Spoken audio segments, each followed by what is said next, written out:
నా పేరు doctor CL Venkatrao. మనము ఏ సీజన్లో వచ్చే పండు ఆ సీజన్లో తింటే అనారోగ్యానికి దూరంగా ఉండొచ్చు, అంటువ్యాధులకు దూరంగా ఉండొచ్చు, హాస్పిటల్కి వెళ్ళవలసిన అవసరం ఉండదు, డాక్టర్ల దగ్గరికి వెళ్ళవలసిన అవసరం ఉండదు, మందుల షాప్కి వెళ్ళి మందులు కొనవలసిన అవసరమే ఉండదు. మనకు పట్టణాల్లో మాత్రమే లభించే గ్రామీణ వాసులకి అంతగా అవగాహన లేని పండు ఒకటి ఉంది. దీని పేరు స్ట్రాబెర్రీ. ఎర్రగా ఉంటుంది, చాలా అందంగా ఉంటుంది, ఎర్రగా బుర్రగా ఉంటుంది. ఈ ఎర్రటి పండుపై ఒక ఆకుపచ్చ తొడిమి ఉంటుంది. మనం తినేటప్పుడు ఆకుపచ్చ తొడిమిని తొలగించి తినాలి. స్ట్రాబెర్రీ పండు తినేటప్పుడు చాలా రుచికరంగా ఉంటుంది, పుల్లపుల్లగా తీతీగా ఉంటుంది. చాలా పిల్లలైతే ఒకసారి అలవాటు పడ్డారంటే మళ్ళీ అవే కావాలంటారు. స్ట్రాబెర్రీ పండు పాశ్చాత్య దేశాలలో, అమెరికాలో చాలా విరివిగా వినియోగిస్తారు. భారతదేశంలో కొంతవరకు పట్టణాలకే వినియోగం పరిమితమైంది. క్రమేణా గ్రామీణ వాసులు కూడా అలవాటు పడుతున్నారు. దీంట్లో సమృద్ధిగా పీచు ఉంటుంది. Vitamin B6 pyridoxine, vitamin C కూడా దాంట్లో మనం ఉండటం గమనిస్తాం. ఖనిజ లవణాలు కాల్షియము, మెగ్నీషియము, ఫాస్ఫరస్, పొటాషియం ఇవన్నీ కూడా వాటిలో కావాల్సినంత పరిమాణంలో ఉంటాయి. స్ట్రాబెర్రీలను రకరకాలుగా వినియోగిస్తాం. మనం కొనుక్కొని తినటమే కాదు, స్ట్రాబెర్రీలతో మిల్క్ షేకులు తయారు చేస్తారు, జెల్లీ తయారు చేస్తారు, జాము తయారు చేస్తారు, పేస్ట్రీ తయారు చేస్తారు, ఐస్ క్రీములు తయారు చేస్తారు. తర్వాత యోగట్ అని, దాంట్లో కూడా స్ట్రాబెర్రీ యోగట్ అని ఉంటుంది. ఇన్ని రకాలుగా స్ట్రాబెర్రీ పండును వినియోగిస్తారు. ఈ స్ట్రాబెర్రీకి 10 రకాల విశిష్టమైన ఆరోగ్య ప్రయోజనాలు ఉన్నాయి. వీటన్నిట్లలో కూడా ముఖ్యమైనది, కీలకమైనది, క్రియాశీలకమైనది ప్రప్రథమంగా షుగర్ వ్యాధి, దీన్నే డయాబెటీస్ అని, మధుమేహ వ్యాధి అంటారు. అలాంటి వారు స్ట్రాబెర్రీ తింటే షుగర్ వ్యాధి నియంత్రణ బాగా జరుగుతుంది. రక్తంలో గ్లూకోజ్ శాతం స్థిరీకరించబడుతుంది. షుగర్ ఉన్న ప్రతి ఒక్కరూ కూడా ఇంట్లో తప్పనిసరిగా ఒక చిన్న పరికరం, దాన్ని గ్లూకోమీటర్ అంటారు. ఈ గ్లూకోమీటర్ 1000 రూపాయల కంటే ఖరీదు తక్కువే ఉంటుంది. ఇది వాడకం అనేది బ్రహ్మ విద్య కాదు. నిరక్షరాస్యులు, వేలముద్ర వాళ్ళు, చదువురాని వాళ్ళు కూడా ఈ గ్లూకోమీటర్ అనే పరికరాన్ని వాడవచ్చు. సెల్ ఫోన్ వినియోగము తెలిసిన ప్రతి ఒక్కరూ కూడా గ్లూకోమీటర్ వినియోగించవచ్చు. ఏమీ తినకుండా ఉన్నప్పుడు షుగర్ ఎంత ఉంది, తిన్న తర్వాత ఎంత షుగర్ ఉన్నది అని తెలిపే పరికరము గ్లూకోమీటరు. ఇప్పుడు దాకా మీ ఇంట్లో గ్లూకోమీటర్ లేకపోతే వెంటనే కొనండి. మందుల షాపులో ఏ మందుల షాప్కి వెళ్ళినా దొరుకుతుంది. ఇక ఇదే కాకుండా గత 3 నెలలుగా షుగర్ నియంత్రణ ఎలా జరిగింది అని తెలిపే ఒక రక్త పరీక్ష ఉంది. దాని పేరు HbA1c, గ్లైకేటెడ్ హీమోగ్లోబిన్ అనే పరీక్ష. ఇది సాధారణంగా షుగర్ ఉన్న వాళ్ళ నియంత్రణ బాగా జరిగింది అనుకుంటే 7 ఉండాలి. అది 10, 11 ఉందంటే షుగర్ నియంత్రణ లేనట్టే.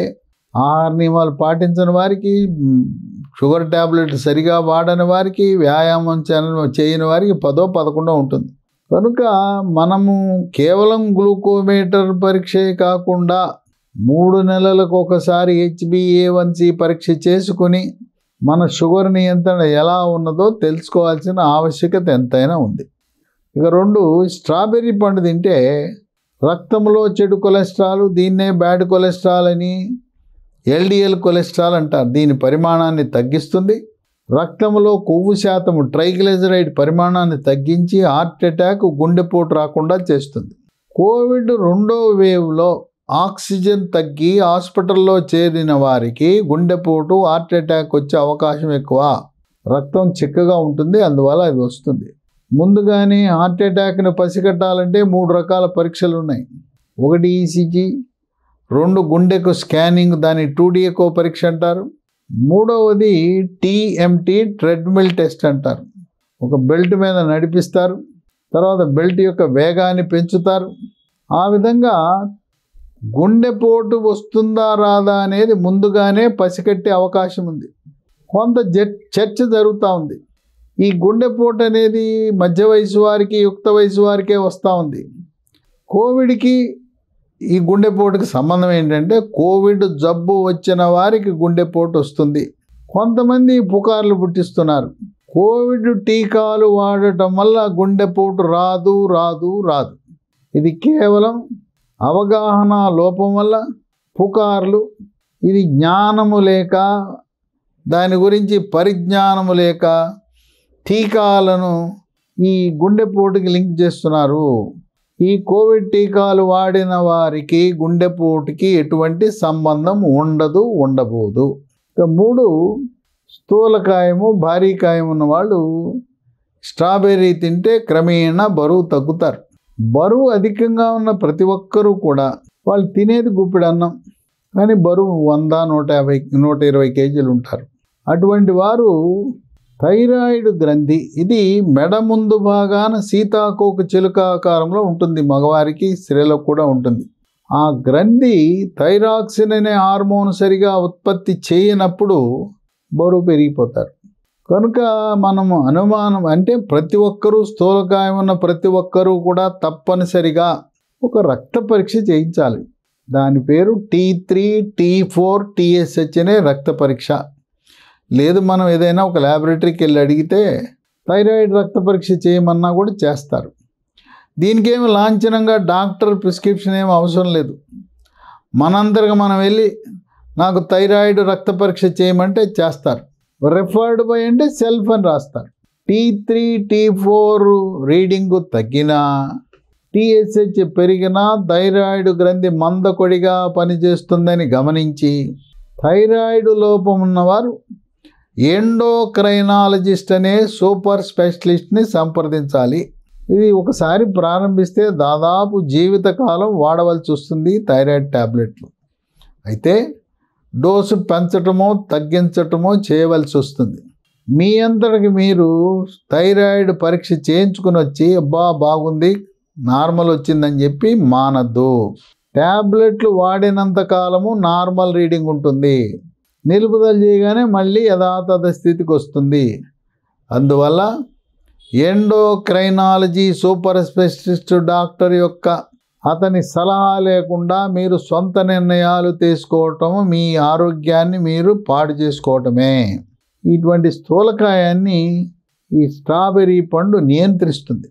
ఇక 4, రోగ నిరోధక శక్తిని పెంచి ఇమ్యూనిటీ బూస్టర్లా పనిచేస్తూ శరీరంలోకి బ్యాక్టీరియా, వైరస్, ఫంగస్ ప్రవేశించకుండా నిరోధించి అంటువ్యాధులైన అతిసార వ్యాధి, దీన్నే గ్యాస్ట్రోఎంట్రైటిస్ అంటారు, వాంతులు, విరోచనాలు, కలరా, కామెర్లు, టైఫాయిడ్, టీబీని క్షయవ్యాధి, స్పాంజిలా ఉండే ఊపిరితిత్తులు గడ్డగట్టుకునే ప్రక్రియని న్యూమోనియా అంటారు. ఈ వ్యాధులందరినీ సమర్థవంతంగా తిప్పికొడుతుంది రోగ నిరోధక శక్తి పెరగటం వల్ల. ఇక 5, జీర్ణశక్తిని మెరుగుపరుస్తుంది, అజీర్తిని తరిమి కొడుతుంది. జీర్ణరసాలైన జఠర రసము, క్లోమరసము, పైత్యరసం యొక్క ఉత్పత్తిని పెంచి జీర్ణ ప్రక్రియని వేగవంతం చేస్తుంది. 6, మనకి ఈ మధ్యకాలంలో ఎక్కడ చూసినా క్యాన్సర్లు పెరిగిపోతున్నాయి. మనం తినే ఆహార పదార్థాల కల్తీల వల్ల, వ్యవసాయదారులు పంటలు పండించడానికి ఉపయోగించే రసాయన ఎరువుల ప్రభావం, పంటల మీద చీడపీడ నివారించడానికి ఉపయోగించే హానికరమైన భయంకరమైన క్రిమి సంహారక మందులు, ఇక కూరగాయలు, ఆకుకూరలు, పండ్ల మీద కూడా 2 రోజులకి కోస్తామనగా కూడా మందులు కొట్టేస్తున్నారు. గతంలో తోటకూర కొన్నప్పుడు దానికి తోటకూర ఆకు రంధ్రాలున్నా కొనేవారు. ఇవాళ ఈ పురుగు ఉన్నప్పుడు రంధ్రాలు ఉంటాయి. ఆ రంధ్రాలు ఉంటే తోటకూర ఎవరో కొంటంలా, కంటికి ఇంపుగా ఉండాలి. అందువల్ల వినియోగదారుడి యొక్క మానసిక పరిస్థితికి అనుకూలంగా చక్కగా, అందంగా, ఆకర్షణీయంగా, దట్టంగా పురుగు మందులు కొట్టి మార్కెట్లో తీసుకొస్తున్నారు. మనం పరిశీలిస్తే ఆకుల మీద తెల్లటి పొర కనపడుతుంది ఈ విషపూరితమైన క్రిమి సంహారక మందులు. ఇవే కాకుండా డీజిలు, పెట్రోల్ వాహనాల పొగగొట్టాల నుంచి వెదజల్లే వాయు కాలుష్యం, కార్బను, విషవాయువుల ప్రభావం వల్ల కూడా క్యాన్సర్లు పెరిగిపోతూ ఉన్నాయి. ఈ క్యాన్సర్లను స్ట్రాబెర్రీ పండు కొంతవరకు అడ్డుకోగలుగుతుంది. 7, మెదడు యొక్క పనితీరుని మెరుగుపరిచి ఏకాగ్రతను, జ్ఞాపక శక్తిని పెంచుతుంది. కోపతాపాలు, చిరాకు, పరాకు, గందరగోళాన్ని తగ్గిస్తుంది. కుంగుబాటు, డిప్రెషను, టెన్షన్ను కూడా దూరం చేస్తుంది. 50 ఏళ్ళ తర్వాత వృద్ధులకు మతిమరుపు వ్యాధి వస్తుంది. దాన్ని ఆల్జీమర్స్ జబ్బు అంటారు. ఈ ఆల్జీమర్స్ అనేది వంశపారంపర్యంగా కూడా వచ్చే అవకాశం ఉంది. కనుక మెదడు యొక్క పనితీరుని మెరుగుపరిచి నరాల పటుత్వాన్ని పెంచుతుంది.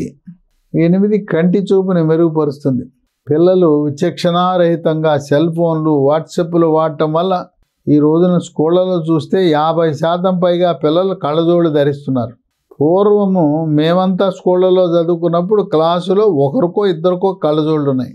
ఇప్పుడు ఈరోజు కళ్ళజోళ్ళు రావడానికి కారణం ఏంటంటే అరిచేతంత సెల్ ఫోన్ పెట్టుకుని పగలు రాత్రి అనకుండా ఈ సెల్ ఫోన్ల నుంచి విడుదలయ్యే ఆ బ్లూ కిరణాలు, నీలి కిరణాల ప్రభావం వల్ల కంటి చూపు మందగించి కళ్ళజోళ్ళ అవసరం ఏర్పడతా ఉంది. స్ట్రాబెర్రీ తింటే కంటి చూపుని మెరుగుపరుస్తుంది. 9 చర్మ సౌందర్యాన్ని కాపాడుతుంది. చర్మము కాంతివంతంగా నిగనిగలాడిపోతుంది, మెరిసిపోతుంది, ముఖం కళగా ఉంటుంది. ముఖంపై మొటిమలు, మచ్చలు రావు. చర్మంపై పొక్కులు, గుల్లలు, సెగ్గడ్డలు, గజ్జి, తామరను నివారిస్తుంది. వివాహము కాని యువతీ యువకులు స్ట్రాబెర్రీ పండు తింటే చూశారు కదా దాని ఎంత ఆకర్షణీయంగా ఉంటుందో. ఆ విధంగా ఈ యొక్క యువతీ యువకులు ఎవరైతే వివాహానికి రంగం సిద్ధం చేసుకుంటున్నారో, పెళ్లి చూపులకు సిద్ధం చేసుకుంటున్నారో వాళ్ళు తింటే వాళ్ళ యొక్క అందం, ఆకర్షణ, అట్రాక్షన్, బ్యూటీ, గ్లామర్ కూడా రెట్టింపు అవుతుంది. ఇక 10 ఎముక దృఢత్వాన్ని పెంచుతుంది. 60 ఏళ్ళు దాటిన తర్వాత వృద్ధులు నడుస్తూ ఉండగానే దెబ్బ తగలకుండానే తుంటెముక పటక్కని ఇరిగిపోతుంది. తుంటెముక ఇరిగిపోతే ఆపరేషన్ చేయాలి, పెద్ద ఆపరేషన్ చేయాలి. ఈ ఎముక పెళుసుదనానికి గల కారణం ఏంటంటే calcium, phosphorus, magnesium, vitamin D లోపం. స్ట్రాబెర్రీ తింటే ఎముక గట్టిపడుతుంది, సులువుగా ఇరగదు. మోకాళ్ళ నొప్పులను, నడుము నొప్పిని, మెడ నొప్పిని కూడా సమర్థవంతంగా నియంత్రిస్తుంది. కండరాల నొప్పిని కూడా పోగొడుతుంది. ఈ విధంగా ఇన్ని రకాల ఆరోగ్య ప్రయోజనాలు కలిగిన స్ట్రాబెర్రీ ఇంట్లో పిల్లలు, పెద్దవాళ్ళు, గర్భవతులు, బాలింతలు, వృద్ధులు అందరూ తినవలసిందే. అయితే స్ట్రాబెర్రీ కాదు, ఏ పండైనా రసం తీసుకుని తాగటం మంచిది కాదు. పండు తినాలి. కమలా పండు, బత్తాయి, నారింజ ఇలాంటి పండు తినేటప్పుడు ఆ పిప్పిని కూడా మింగేయాలి, గింజలు మాత్రమే ఊసేయాలి. యాపిల్, జామ లాంటి పండ్లు వినియోగించేటప్పుడు పైనుండే తోలు తీయద్దు. ఆ విధంగా పండ్ల రసము తాగటము అవివేకము, వద్దు. ఇక నిల్వ ఉంచిన రసాలు ఉంటాయి, జ్యూసెస్ ఉంటాయి, అవి అసలే దూరంగా ఉండండి. సీసాల్లోనూ, డబ్బాల్లోనూ, టెట్రా ప్యాక్లో పెట్టి ఎప్పుడో 1-2 సంవత్సరాల క్రితం తయారు చేసిన పళ్ళ రసాలు ఉంటాయి. వాటిని తయారు చేసే ప్రక్రియలోను రంగు, రుచి, వాసన కొరకు నిల్వ ఉంచడం కోసం రసాయనాలు దట్టంగా వాడతారు. అసలు మనకు తాజా పండు అందుబాటులో ఉంటే ఈ పండ్ల రసాలు అది నిల్వ ఉన్న సీసాల్లో, ఈ డబ్బాల్లో ఈ తాగవలసిన అవసరం ఏమన్నా ఉందా? కనుక నిల్వ ఉంచిన రసాలు కానీ, తాజా పళ్ళ రసాలు కానీ వద్దు. పండుని చక్కగా కోసుకొని తినటం అలవాటు చేసుకోండి. తద్వారా ఆ పండ్లలో ఉండే పోషక విలువలు మన సొంతమవుతాయి. ఈ యొక్క స్ట్రాబెర్రీ పండు తినటం శ్రేష్టం, శ్రేయస్కరం, ఆరోగ్యకరం, ఆనందదాయకం.